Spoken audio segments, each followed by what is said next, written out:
Wow, nkubuza ko gwena omulabi omulungi ali mukundaba. Kyeso kwanga ngamba kiri nti olutalo dolu kyagenda yaddala maaso. Alien Skin Palaso Alien Skin. Ogenda ku kivvulu ki? Ogenda ku kya Palaso, ogenda ku kya Alien Skin. Ogenda kololo, cricket oval gogo, ogenda ku Freedom City. Emboze eri awo. Batupika baloya mashino. Batugamba mashino bali kyeso obanga mbagamba kiri kimu. Ntino mkulu bad Bobi Wine ya president wekibiina kya NUP abdel na confirminga na ategeeza nti nagenda beera ku kivvulu kya Alien Skin. Breaking news.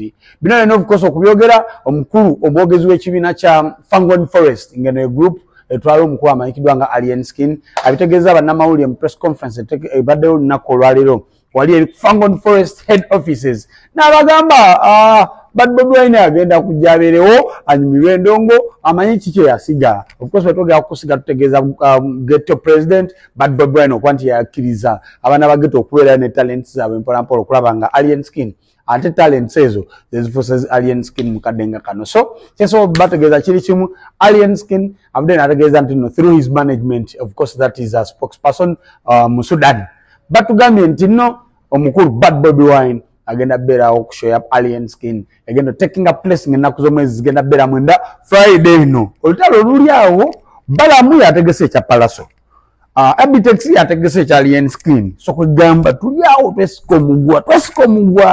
wacha mwekube kulu ne baganda of course but Dr. Jose Camila and so many other artists abagenda beerawo bajjayita abamba performing abamba labe abanyumirwe so basically kyeso okubanga ngamba kiri kimu gwesalirewo wawo ogenda teri agenda kusalirawo Kampala erina abantu abasobola abayingira ekibuga buli lunaku milioni 5 kati ku milioni 5 Palaso yeetagako emitwalo 2 Alien Skin yeetagako emitwalo 2 kati kweja ebiri manya wawo ono dda emitwalo 4 gy'abantu gyokka abayimbi 2 gye beetaaga okusobola nga buli omu ajjuza show ye okusobola okulaba nga buli omu ajjuza venue gyategekeddemu ekivvulu. So katulinde tulabe ani anajjuza nenge ennaku z'omwezi zigenda beera meka mwenda omwezi ogw'omukaaga omwaka 2023 bamutano Brian wako nze mbasiibudde.